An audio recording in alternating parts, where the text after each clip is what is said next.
Hello again and welcome back to Down on the Farm, episode 7. Now, if you remember, when we finished the last episode, I said we'll probably whiz up to the fields at the top and do some spraying. So I'm going to use the Pantera. It's a big sprayer. Do like this one.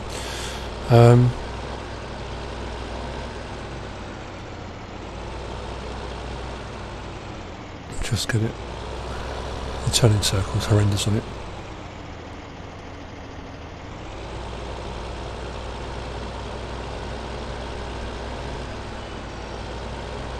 Nice little feature I do like on this one is the fact that you can adjust the wheelbase width from narrow for like driving on roads and going to and from fields to a wider track when you're going over the crops.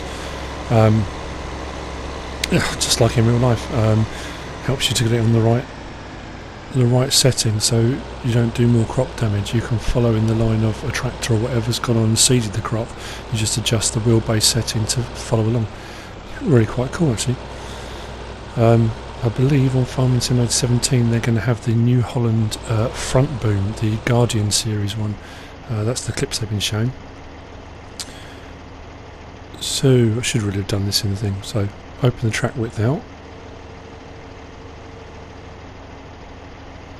Spreads the weight, stops compacting, and open up the rear boom.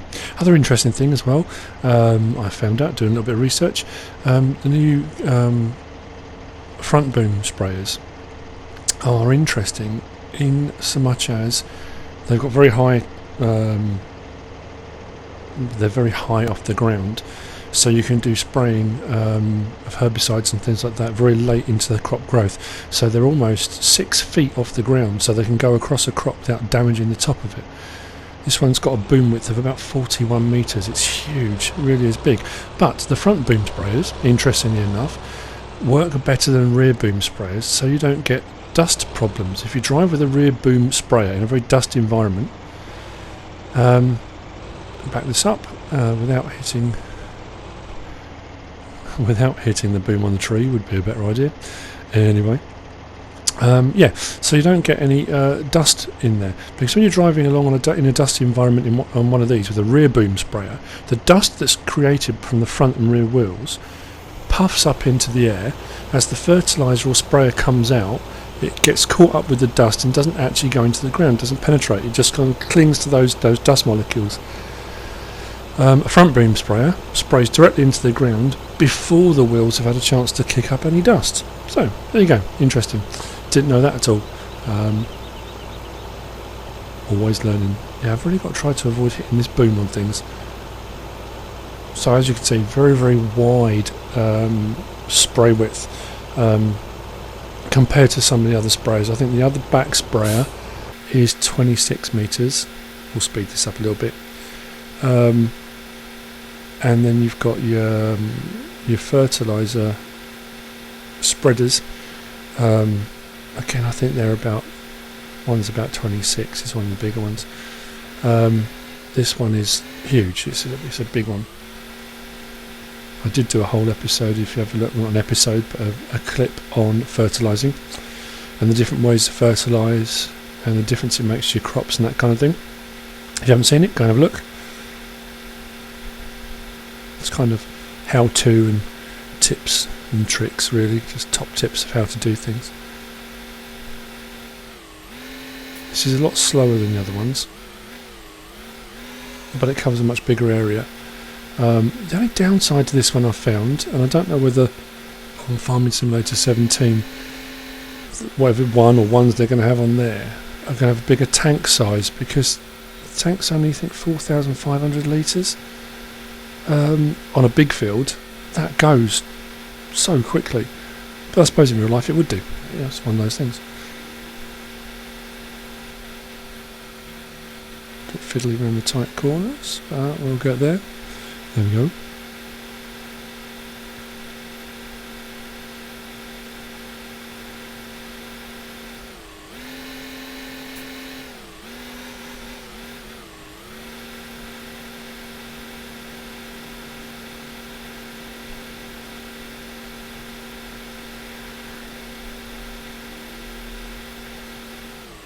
Good thing as well with the very wide boom width, it means if you were playing like PC and that kind of stuff, or in real life in fact, and you're trying to avoid your crop damage, and you've got your tracks that you're following along, the wider the boom width, the less amount of times you've got to drive across the field.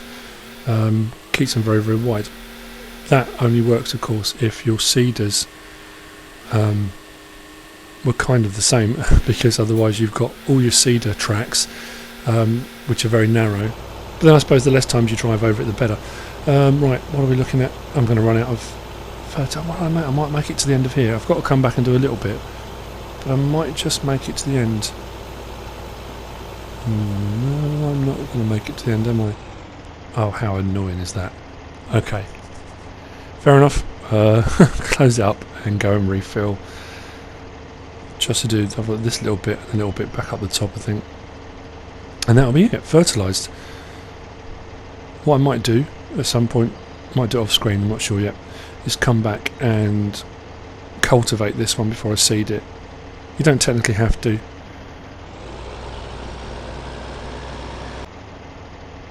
There we go, filled up, ready to go again. Yeah, you don't technically have to, because the seeder I've got, I think is the Verstat one, is a cultivator seeder. But I just think it's a better process. I don't know, it's one of those things, you don't have to do it, but adds to the realism. So I'm going to try and keep in the tracks already done. Again, I haven't got soil destruction on, I don't have soil mod or anything like that. It's a PS4 version, but trying to do it kind of properly. You know, on the PS4 version you could just bang around across this field all day long. It wouldn't make any difference to the crop yield at all. But as I've said before, I'm trying to play the game differently to how I used to play it. Make it a bit more interesting for me. Yeah, and find it quite interesting. Keep going online on YouTube, finding out new things, new facts, new ways of doing things, if only just for myself. Right, there we go, that's the whole field done, fertilised. Close the boom up, do this sometimes too because it takes a little bit of time, and I'll try and stay on the tracks. It's not that easy, but I will try. Should just reverse back another one's never mind.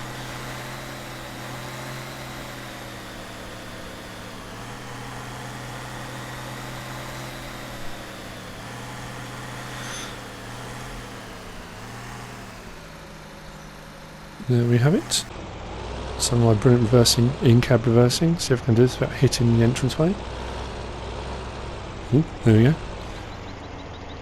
Mind you, this isn't a trailer, is it? It's much easier to reverse. Okay, so that's it. Fertilising done.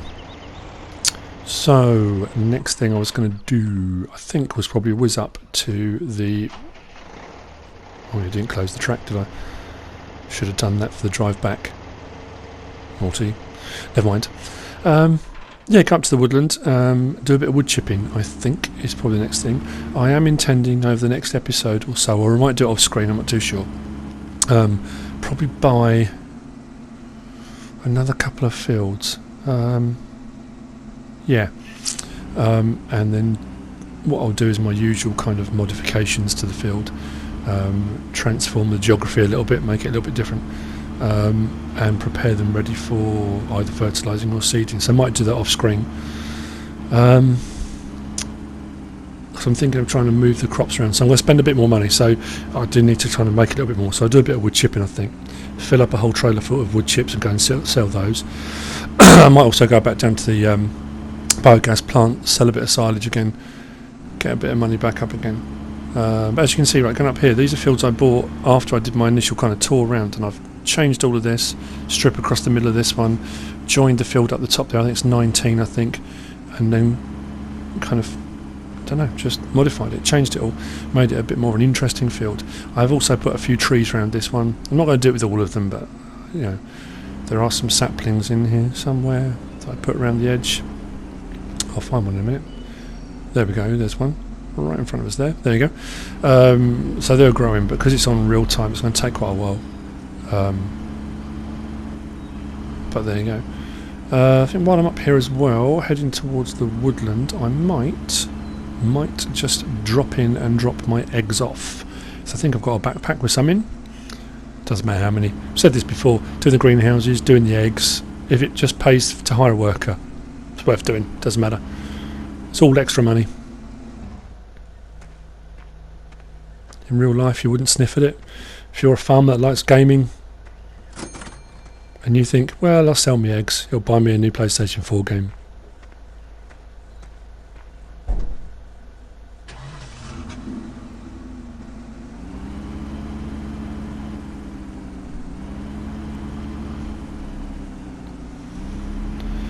So, I did do a video on wood chipping. I have changed how I do things somewhat.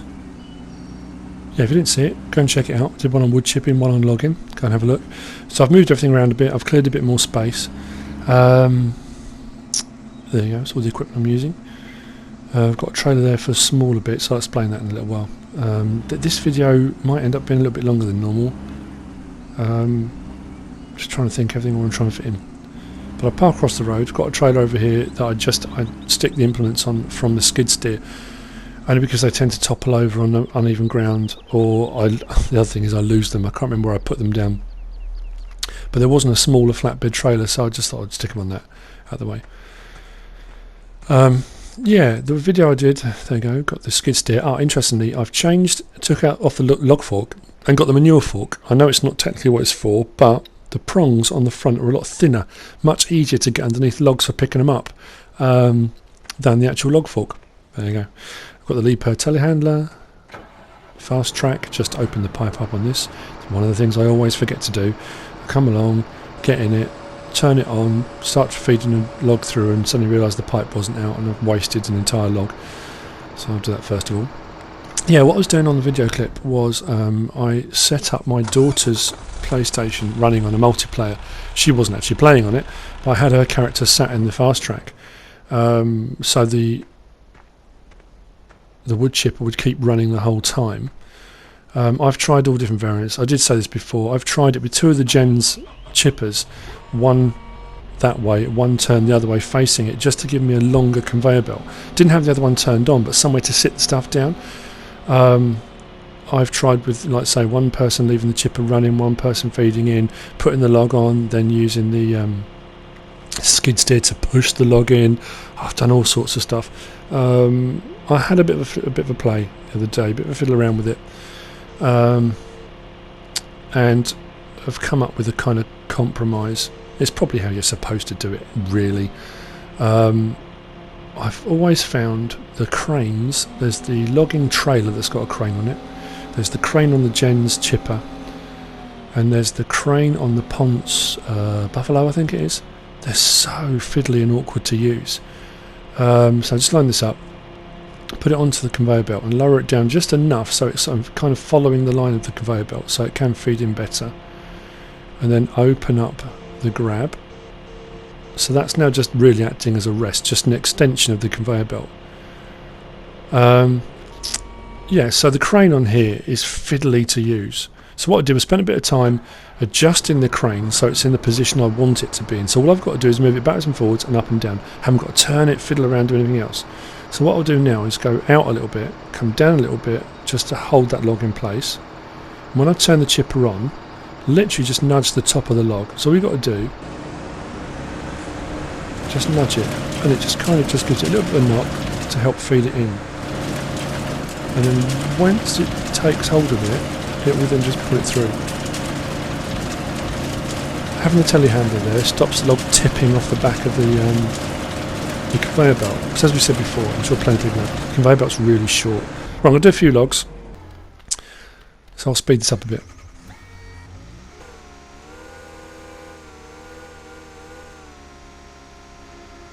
I have sped up to ×2, but then to be fair, the speed I normally go at, most people probably go at this speed anyway, but never mind. It will get through the clip a little bit quicker, saves you having to sit and watch it. I think I'll probably do 4 or 5 logs. I'm going to try and fill that trailer up at some point and go and sell it, but I'm not going to fill it up in this episode. That could take me an entire episode. So I'm just going to run through the same process I've done before, swing that crane out a little bit, drop it down a little bit, turn on the chipper, and all I'm doing is just pushing down on it, just gives it enough just to feed it in. Do that a few times, and then once the chipper grabs hold of the log, it'll pull it in through. There we go. Right, I will shut up now and allow you to watch.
I wasn't sure whether it would feed two in at a time. It's working.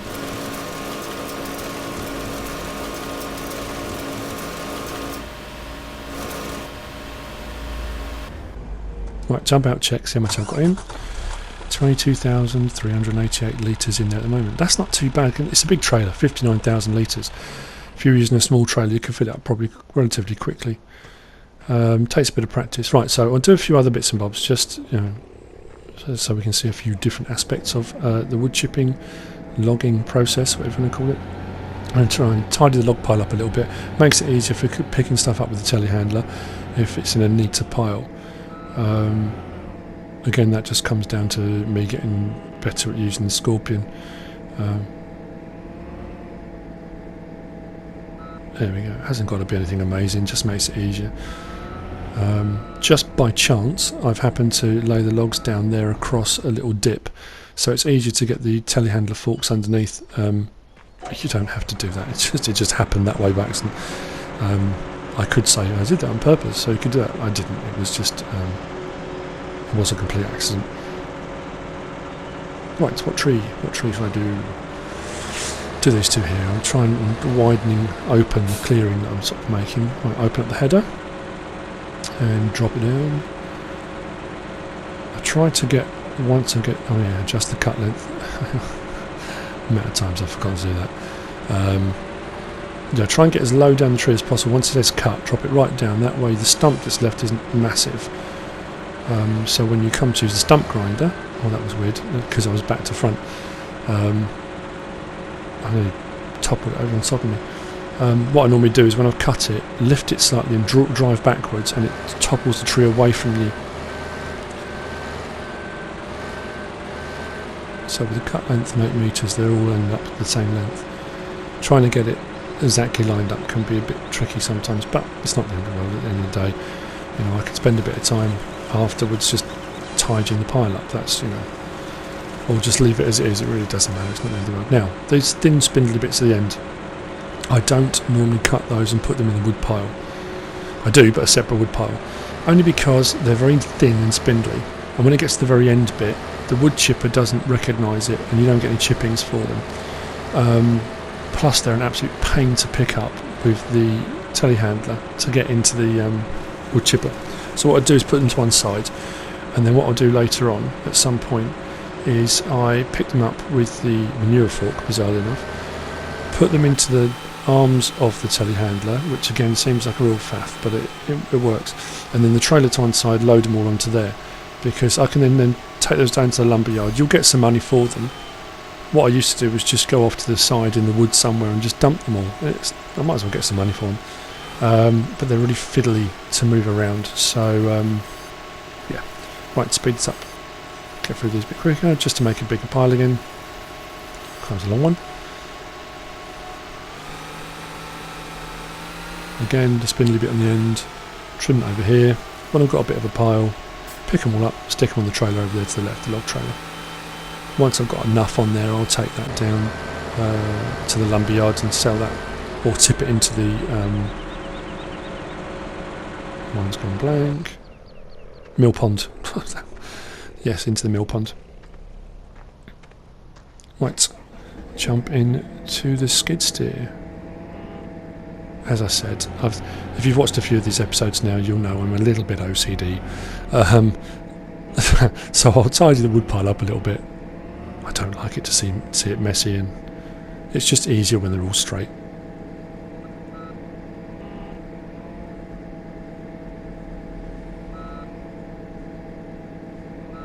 There you go, that's one side.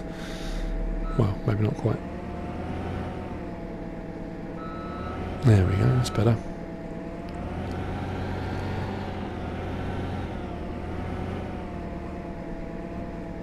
Again, this is one of those things, you don't have to do this. This is really just down to me being a little bit, yeah, having to make sure everything is just so. A tidy farmer's a happy farmer. One of life's ambitions, to be a farmer. Never quite got there. But you can dream. Lottery win, something like that maybe. Buy a little farm somewhere, be lovely. Not that I'm particularly sure many of the Farming Simulator 15 skills would be transferable. I might know a little bit about it, but actually then doing it, a whole different ballgame. Right, what I will do is drop off the manure forks and go and grab the stump grinder. Grind out a couple of stumps I've done. Generally I don't do it after every 2 trees. I might do a few trees and then go around with the stump grinder and grind out all the stumps. Again, you don't have to do that, but it's one of those things that when you start moving around with the Scorpion or any of the other vehicles, inevitably you'll get caught up on the stumps. So it just makes sense, it's just easier. And what you can do if you want to, another one of those things you really don't have to do, but when you've cleared this entire forest, or as much of the forest as you want to clear, you can then come back in at a later date with the tree planter, a few pallets of saplings, and replant it. I did see a brilliant mod actually the other day. I'm always looking out on the gaming things and the mod forums. I know I can't mod on PS4, but I just find it fascinating. And it was a tree planter attachment, and it was a big boom arm that went on the back of the tractor, and you could attach 3 tree planters to it. Now you'd obviously going to need a pretty powerful tractor, but it did mean you could run 3 tree planters at the same time in a row. So you're going to plant obviously 3 times as many trees in one go. I thought it was brilliant, very, very clever idea. Gives you very neat fields, I would imagine. Neat forests, I would imagine. But yeah, really good idea.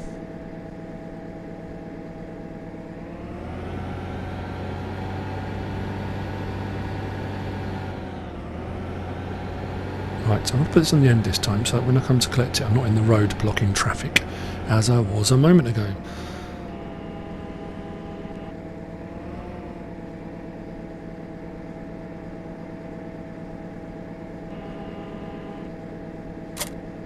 There we go, don't want that pinging off all over the place. If you get the angles just slightly wrong on these, when you either pick them up or drop them off, they can go all over the place. They go a little bit mad. Alright, wait for all the traffic. Righty-ho. Put the manure foot back on. Only because when I come back to do this later on, I won't remember where I put it. I never do. And I'll have to hunt around looking for it.